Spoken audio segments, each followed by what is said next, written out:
Hi, this is Linda from Tiger Lily, and I'm here today to talk to you about our Super Bowl Sunday charitable giving project to the YWCA Domestic Abuse Women's Shelter. So this is a shelter for women and children, and we love to do things for everybody, but particularly for women and particularly for children. So we're making little tote bags during the month of February, and we're collecting items to put in them. And we do this traditionally at Tiger Lily every Super Bowl weekend we start. So this year we're making these tote bags, and it's got a drawstring on the top, which makes it a little bit higher and easier to close than maybe a zipper would be for a child, and also I think just sort of an easier application for a bag like this. And so these are the bags we're making. This is the one I'm going to be doing the tutorial on today. I've also made one that's kind of a girly bag, I think, maybe for a lady or for a girl. And then one for boys. We always tend to not have so many fabrics for boys, at least in my case, but I think I had this left over in my stash. I think the boy that this quilt was supposed to be for was probably already in college. This baby quilt is for a college student now. You know how that goes. So we're going to make these tote bags. I have made an instruction sheet for you for these bags. And I made this up myself. I looked at things online, and I kind of came up with my own pattern. So this I'm giving to you free. Feel free to duplicate it. Feel free to hand it out to other friends, print it, and so forth.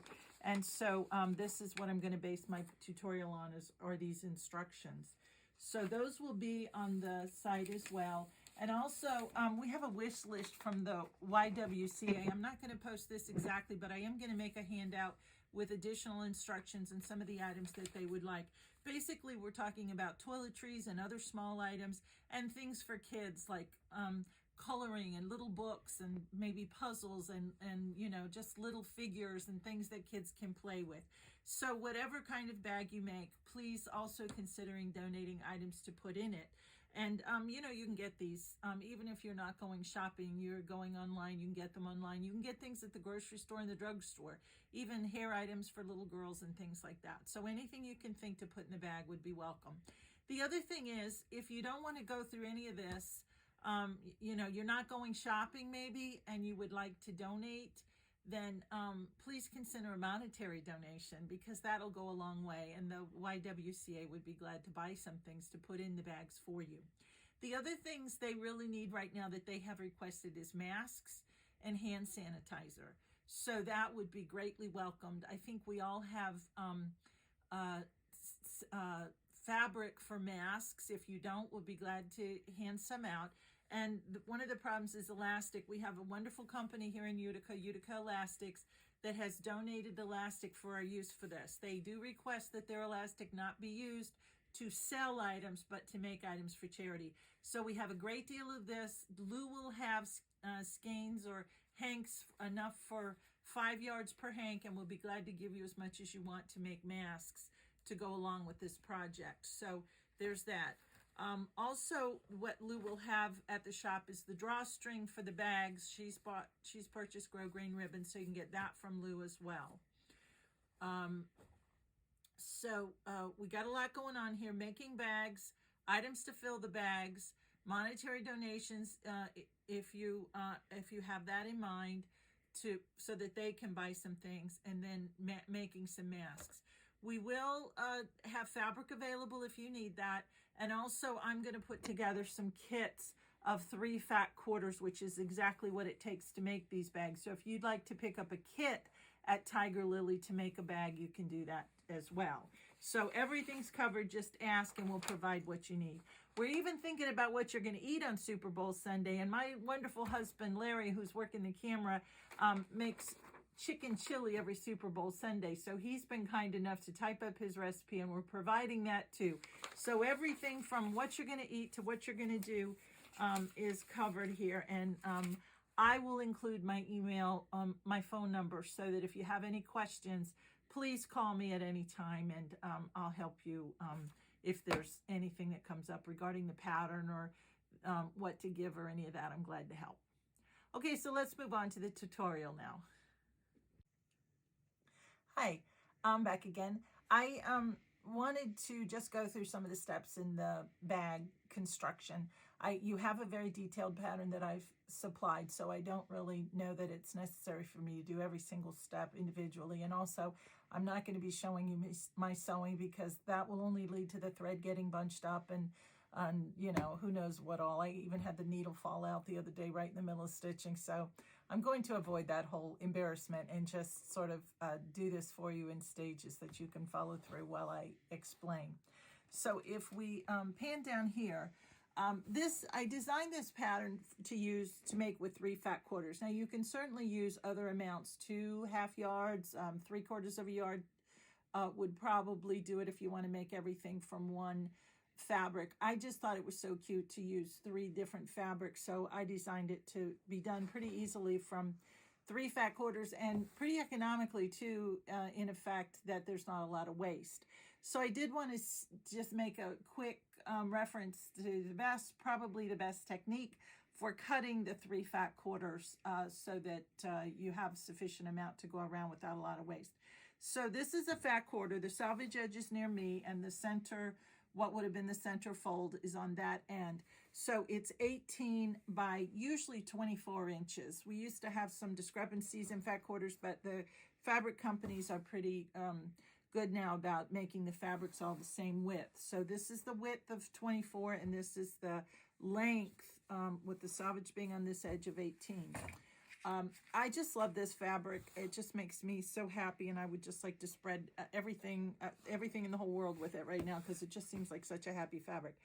But at any rate, if you cut a 12-inch piece off of this fabric, that piece right there will be enough to cut your bag, your 2 pieces for your bag body or your exterior. They will be 12 by 10, so you can do 2 of those. The bag interior will be 12 by 10, so you can do 2 of those. And that drawstring panels that I mentioned, which is this piece right here, will be 4 5-inch pieces, so they will also come off of that.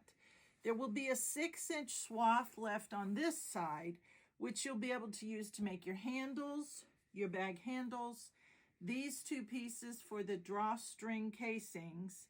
And then also, I didn't mention this before, but if you choose to make your ties, you can use that 6-inch by 24-inch piece to make those ties if you want to.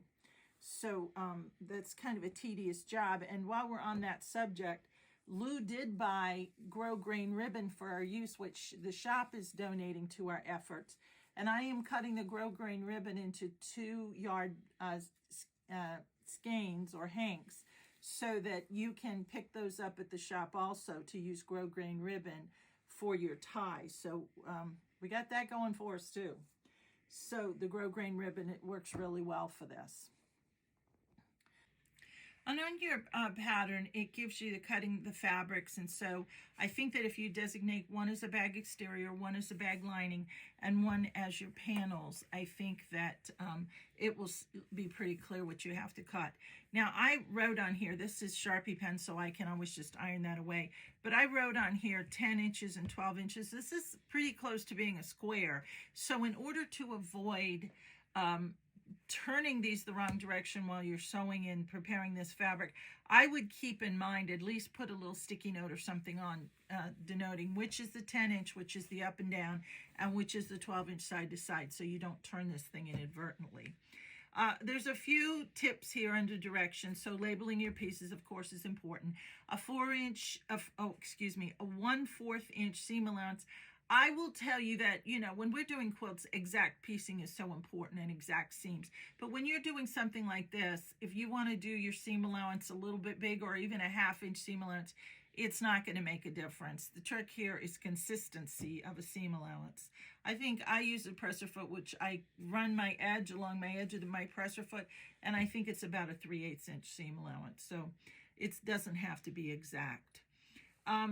Press seams to one side unless indicated. I don't think it's a big deal whether they're opened or closed, but I think it's just easier to press them to the side. We are going to use some fusible fleece or some interfacing. Please just follow the instructions. Usually it requires some steam and and a cotton setting. Using a number 12 needle works well because we're going to be going through several layers. You can use your own discretion on that, but that's what I try to do.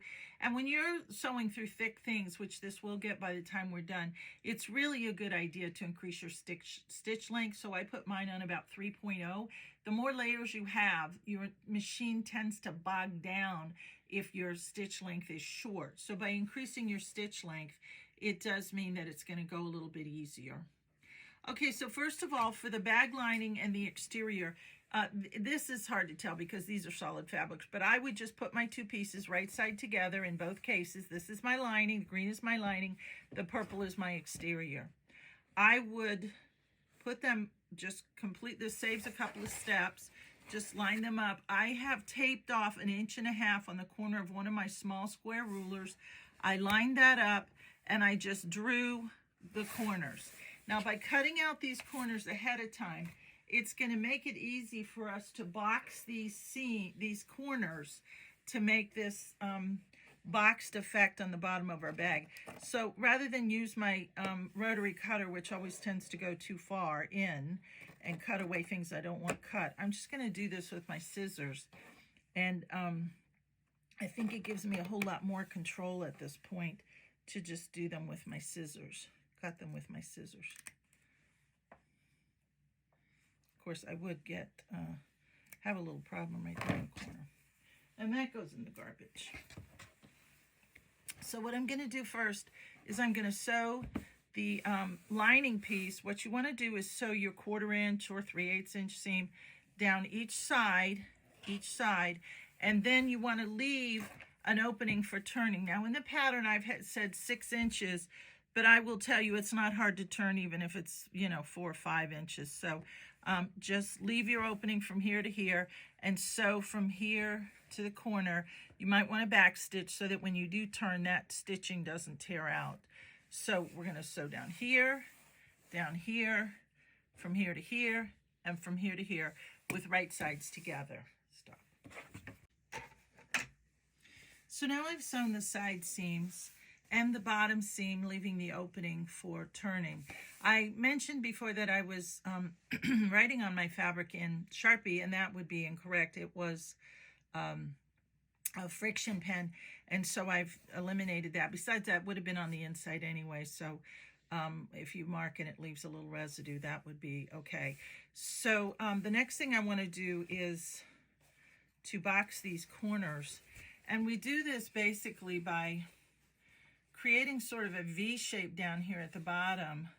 I think if you cut that square out ahead of time, it sort of eliminates this need to, it creates more precision in the boxing of these corners. So I just sort of try to lay the whole thing flat like this. I haven't ironed these seams, but if I had already ironed them, I would just make one seam go in one direction and the other seam go in the other direction, put in a little pin or a clip, and the same thing on the other side, one seam going in one direction and the other seam going in the other direction, clip them. Now I'm going to sew a 1/4 inch or 3/8 inch, whatever you're using, across each of these to create that boxed corner that we want our tote bag to have. So let me do that sewing quick and I'll get back to you. Now I've sewn across here, and I've sewn across twice in order to give this corner some, stability, won't break through on both sides. I've sewn across.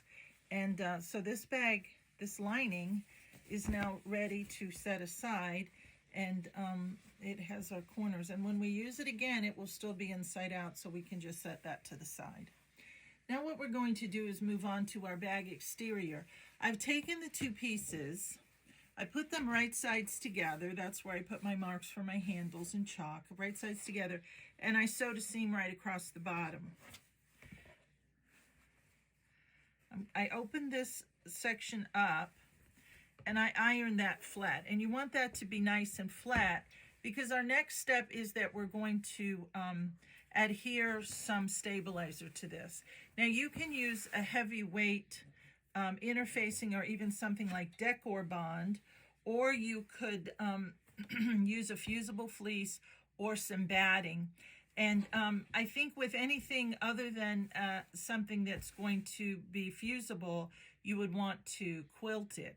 Now on our sample bag, I did use fusible fleece, but I did do some channel quilting, just really to show that if you use batting, you could very easily quilt it, or you could leave it also unquilted. The other bags that I made did not have any quilting lines. If you are not a free motion quilter, you might want to just do some straight lines. If you're a free motion quilter, take this as an opportunity to really just have some fun with it and do some quilting on your bag. But at any rate, we've turned this now into one piece, and I'm going to put the, I have a piece of fusible fleece here that I'm going to adhere this to. So I will take it to my ironing board and just iron that down and then cut around so that the fusible fleece is the same size as your fabric panel. Now, I think it goes without saying that you never want to touch your iron to the fusible edge or even to this edge. I have done that many a day, and I always end up having to clean my iron. So let's be very careful about not touching the iron to any of this interfacings, fusible fleece, batting, or anything. One thing that I do want to say, and this is a fairly lightweight, it's just to give it some stability, not really thickness. I wanted to tell you that I have a lot of pieces, leftover scrap pieces from quilts and various projects that I've done of fusible fleece and so forth. And what I do is oftentimes for a project like this is piece them together. Now this is just a small piece that I put together so that you can see how I zigzag them together. I did it in black thread so you would see how it works. I put my width, my zigzag width on 60 and my length on 20, and that gives me this kind of a stitch. I just butt them together and I zigzag right down the middle so that it goes on and off each side that way. And so you can put several pieces together and then use them for a project like this, and no one will ever know the difference, and it's a good way to use up scraps. One thing that I do, however, this is the bumpy side, which means that the fusible is on this side. I usually always try to sew with the bumpy side up because I don't want to take the chance that any of this stuff is going to go down into my machine. So the width 60, the length 20, and fusible side up while you're stitching, and you can get rid of some of those scraps that you have. So let me iron this on, and then we'll continue. Now I have adhered the fusible fleece to my exterior panel. The seam is right there, and that's the bottom. The seam is right there, and I have cut all around the fleece to cut it out. Now what I want you to do is to fold this back, just as we did exactly with the lining piece. We're going to sew across each side. The bottom is already sewn, and then we'll box those corners. So let me go ahead and do that for you, and you'll see how that comes out. Okay, so now we have our exterior panel. It's still inside out. I didn't really talk about ironing these seams, but one of the things I find to be the best way to do it is to hold it with inside out, and then to just run my iron along those side seams in that manner on the inside, and that usually works pretty well. So we can turn this right side out at this point, and you know, as I say, if you were going to quilt it or channel sew it or whatever, that should have been done by now, but the fusible makes it adhere pretty well without the quilting stitches. I want to talk about handles at this point.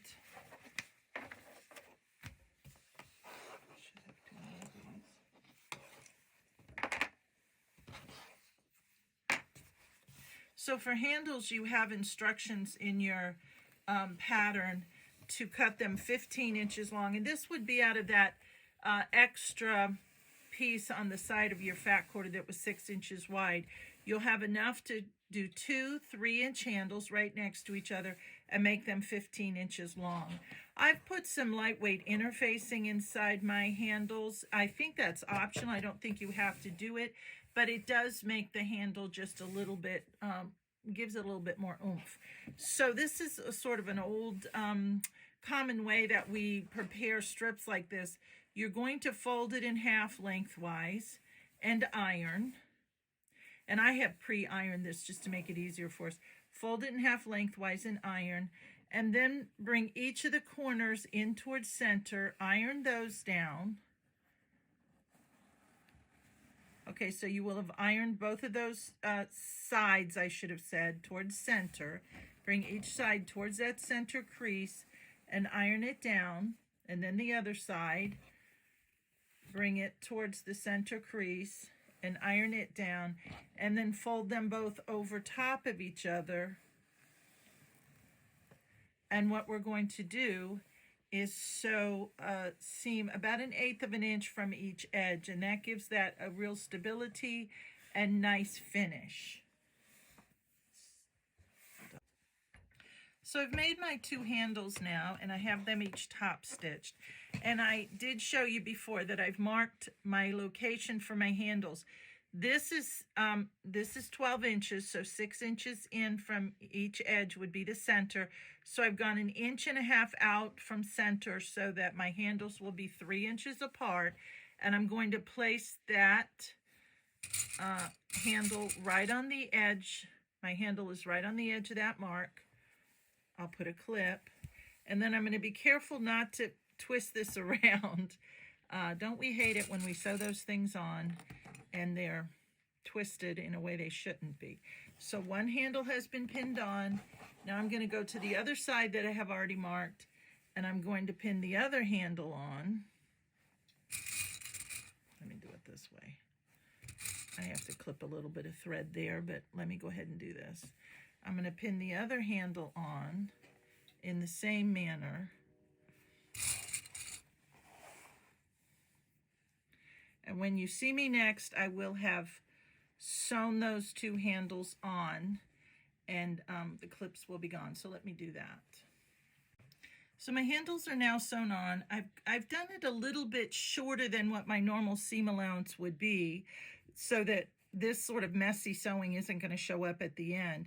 I've gone back and forth several times on each handle just to make sure that it's a secure fit. And again, it's kind of bunchy and threads hanging at the moment, but I think you get the point here.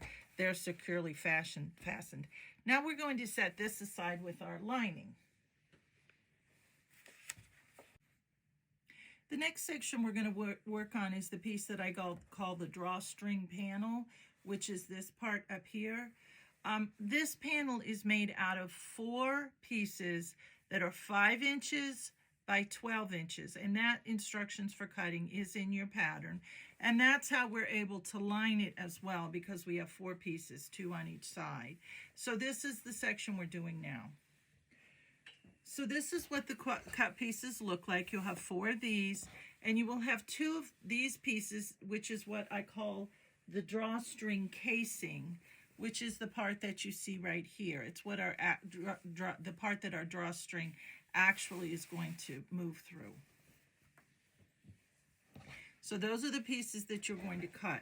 Now I'm going to start with the piece that's the drawstring casing, which is this piece right here. You have 2 of these, so you'll need 1 for each side of the bag. And what I want you to do with each of these is I want you to hem the short ends by going down once 1.5 inches and again 1.5 inches. Now you saw me just do that by eyeballing it, which is exactly what I do. This doesn't have to be exact. The idea is that we're taking about 1 inch off each end. So I just sort of eyeball down and then down again and then press. And then once I've gotten both ends done, I then sew that little hem right across there on my sewing machine. So I would do that on both ends. And then once I've done that, I'm going to fold that piece down and iron it. So both ends are sewn. I can't iron here. Let me iron real quick. Both ends are hemmed, at this point. I still have to hem that one, but you get the idea. And then I'm going to sew 1/8 of an inch right next to that fold all the way across. And that gives our casing kind of a nice little finish on the edge of our casing, which sort of makes it sort of stand up a little bit and create sort of a little ruffle right across the top there. So there is enough space in that casing to do that little top stitching right across the top. Now once I've done that, so you see it's hemmed on each side, it's hemmed on each side here, and I've done my little top stitching right across the top. I'm going to take, I have 4 panels, so I'm going to take the first of my 4 panels. I've made a little mark right here to indicate the center of my panel, which is 6 inches because this is 12 by 5. And then I'm going to take my casing that I just made, the first of my casings, and I'm going to put it right on that mark and center it. Now it's going to be short at each end. It's going to be short at each end, and that's intentional because that's where our seam allowance will be. And that drawstring casing just kind of sits up from the edge and has a little space at the end for those drawstrings to go through. So what you're seeing there is that little space right there, and that's intentional. So we're going to lay that there and then take another one of your panels and lay it right over the top.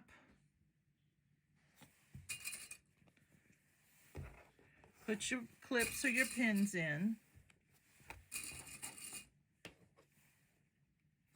And then I want you to sew a seam right across, flip it over, and iron it. And that's what you're going to see here. I've made 2 of these panels now. We've cut 4 of these panels and 2 of these casings. So I now have done this twice, and I just flipped them open and ironed the seam to one side in both cases. So we have 2 of these. Now, in order to cut down on the seams piling up on each other, what I try to do is I'll place them like this so that the seams here are going this way, the seams here are going in the opposite direction this way, and I'm going to lay them on top of each other.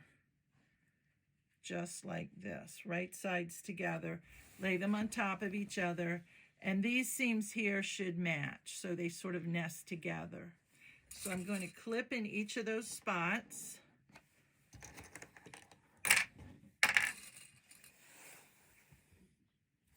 Now what I'm going to do is I'm going to sew right down here, my same 1/4 to 1/2 inch, whatever we're using. So right down these 2 sides, and I'll have done that when I come back, and we'll move ahead then. Now I've sewn down each side. And what I'm going to, so I've created kind of a ring or a loop of fabric this way. What I want to do now is turn this right side out. And it creates that top panel that we were just talking about. Carefully turning all the way around.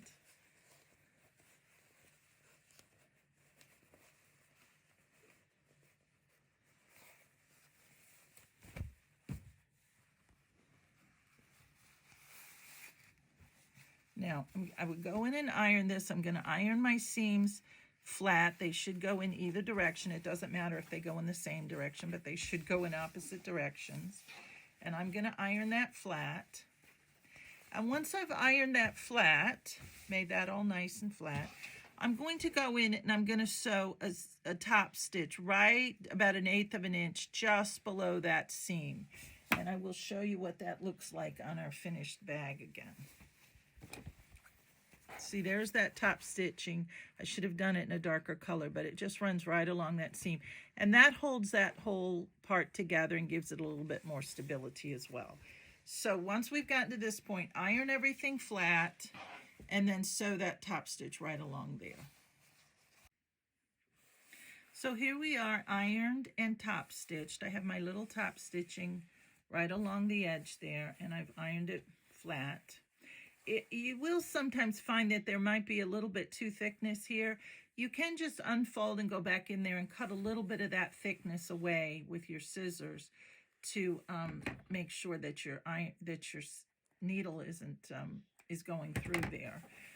So that's our drawstring panel with the casing attached to it.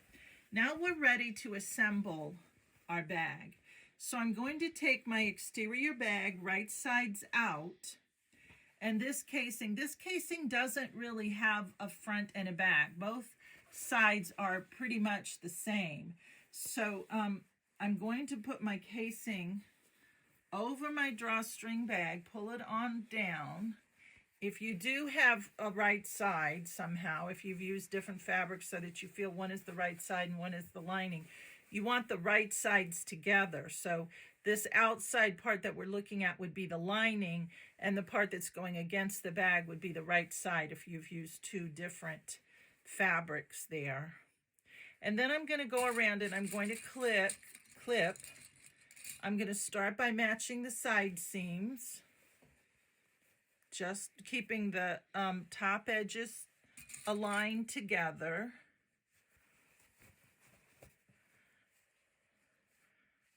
I'm going to put another one right over where the handles are attached.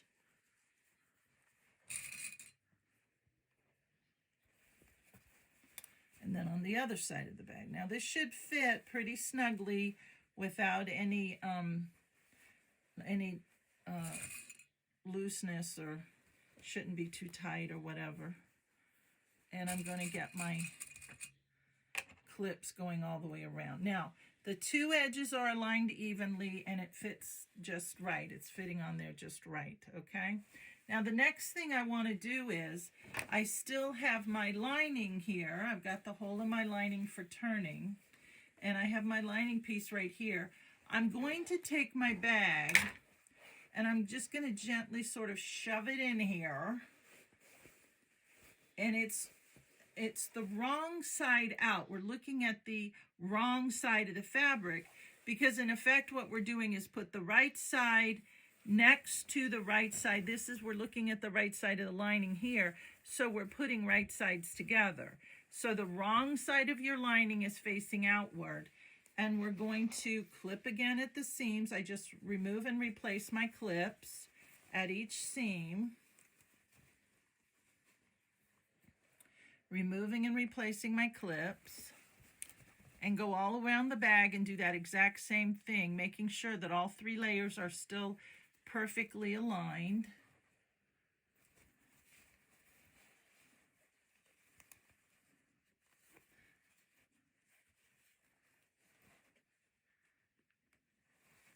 Removing the clips and replacing them, or the pins, whichever you choose to use. And so now they're all lined up and they fit pretty snugly, and there's not any big gaps or anything. You can put more clips and pins in if you choose to, of course. Now what I'm going to do is go to my machine and I'm going to sew this. So now we're sewing in this circle, which is always a bit of a dilemma to figure out. My machine is in a table, which means that I will put this on the table, I will pull this to one side, and I will just sew right around this way. There's always threads hanging, aren't there? I will just sew with a 1/2 inch seam. I want to make this a nice, substantial seam. I'll sew with a 1/2 inch seam, and then I'll turn and I'll sew some more, and I'll continue doing that all the way around. Now, if you have a free arm machine, so that, the bed of your machine is raised up from the table a little bit, you can just go right in there and sew like this right around your free arm. So you have to make the decision about how you do that. But I'm going to go and sew this seam for you, and then I'll be back. Okay, now we've sewn that seam around the top of the bag, and either way you do it, we just want the edges to remain together and everything to be caught up and so forth. So now, believe it or not, your bag is near completion. This hole in the bottom looks pretty small, but it always amazes me how once we go to turn this right through this hole, and by the way, some people leave that hole in the side seam. I just prefer to leave it in the bottom because I think that it is the least noticeable that way. I'm just going to gently turn right through that hole. This is why we have to back stitch when we sew that bottom seam in the lining, so that that seam doesn't tear out while we're turning this inside out. And I've gotten it caught up a little bit here. Usually this works a little bit easier for me, but just gently pushing it all through there, a little bit at a time, and out it comes.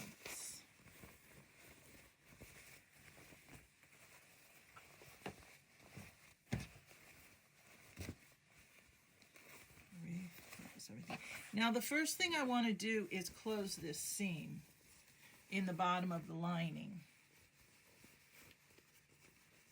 Now you can do this by hand. Instead of cutting all these little things, I'm just going to put them on the inside where no one will ever see them. Instead of sewing that by hand, which is something you could do, no one's ever going to see that. So I would just put a little stitch right along there with my sewing machine, which if I turn our sample inside out at this point, you will see I just sewed right along there with my machine to close that opening.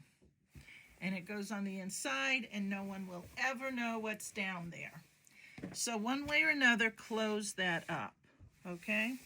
Now I'm gonna pretend like I closed it up, and I'm gonna push it back down into my bag, match my corners, push the whole thing out again.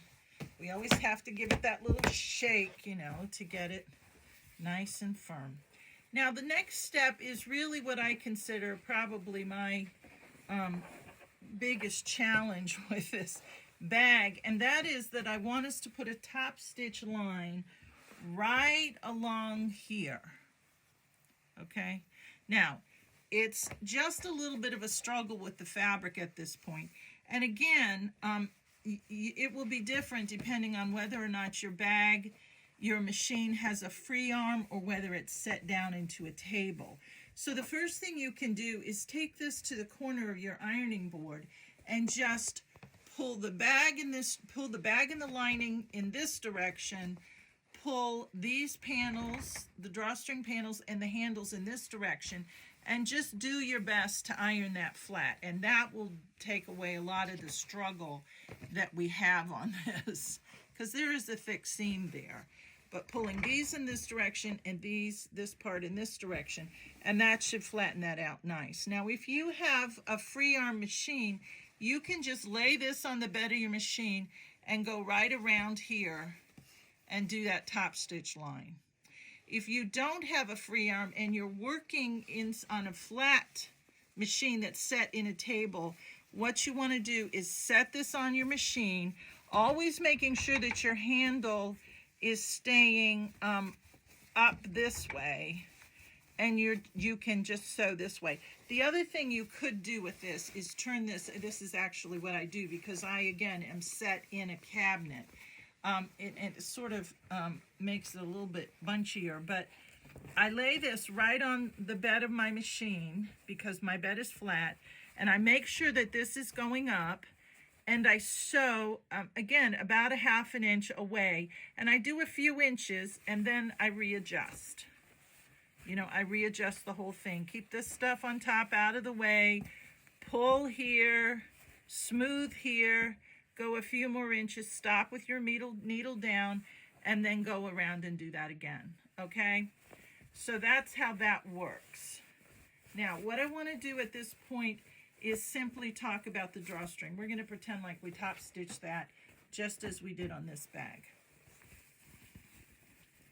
The drawstring, as I said, is 2 yards of some kind of sturdy tape, cording, and in this case grosgrain ribbon, which grosgrain ribbon really is a good choice because it is quite sturdy, strong, resilient. We can cut the ends at an angle and it even keeps it from raveling so much. The other thing that you can do, if you have some fray check is almost like a little bit of glue, and I think you probably could substitute some glue. And I don't know any other brand name for this, so we just refer to it as fray check, like Kleenex is tissue. You open this up, it opens, and it has a tiny little, and you can put some of that across the end. and that will seal that from ever unraveling, although it's not necessary. Glue, I think, also does the same thing. You can use a safety pin, a large safety pin at this point, or if you have a bodkin, I have this bodkin, which is basically just a long stick of plastic. This is made by Dritz, and it has various holes that allow me to thread this through and go right in that casing, right on through. And I use this quite often. When I first bought this for a project, I thought, how often will I use this? But it's amazing to me how often I use this bodkin. So, nice to know about, I think. They used to make these out of metal, too. You may have one in your sewing kit that's a metal one, which is the kind that Mom used to use, quite frankly. And then the end, I'm just going to tie into a knot to secure that. And then I'm going to do the other one again. Now, this is the secret to how this handle works. You have to now start at the other end where your, your halfway point of your old ribbon is. Go through again with your other 1 yard piece. Go all the way through, and you might be using a safety pin. I made this casing nice and big so it's not a struggle. Your safety pin, your large safety pin, should go right through there pretty easily. And then back around again to the other direction, so that your ends come out on the other end now. And once again, we just want to pair those ends up and tie them in a knot. And I will even give them a little bit of a angle cut just to make sure that they're less likely to fray. And then gathering them up. You have your handles there. Now, the only thing I haven't done on this bag that I did on my sample was I've sewn these channels on here. I didn't sew them on this one, but I don't think it's absolutely necessary. And I also haven't done that top stitching yet, but you'll get that done. I'm just saving a bit of time. One other thing that I considered was putting a pocket on the outside. If you have a little bit of extra fabric or you just want to jazz it up a little bit, a pocket here, or maybe even just an embroidered, a slap of flower or something on there for a child's bag, some kind of a little shape, and there's your bag. So we're done. All of the information is going to be on the website, on the Tiger Lily website, and my email will be there if you want to email me. And I would encourage you to hand the pattern around to your other friends, duplicate it if you are so inclined, and give the pattern out to friends who sew. You can watch it on your tablet, you can download and print it. If you do have a friend who wants it and you aren't able to get it to them, but they are going down to the shop, Lou will have some copies of the pattern at the shop that she can give them. So as many people as we can get involved, we'd like to, because we'd like to make as many of these little bags and fill them up as we can. The other thing is about the monetary gifts. Now, you're going to have friends and family that may say, oh, that's really cool. How can I get involved? Well, there's no problem with taking a little donation and making sure that it gets to Lou at the shop, and she'll pass that on. So I hope you find this as fun as I do. I really do enjoy making these. As I said, the more I make, the more I enjoy them. They get easier, much easier as we go along, and you kind of get a handle on how to do it. So those were our bags, and have fun sewing. And we'll be doing this starting on, we're going to kick it off on Super Bowl Sunday, and we pretty much go through till the end of February. So you have a month to get your bags done. So let me know if I can help, and have fun sewing. Bye-bye.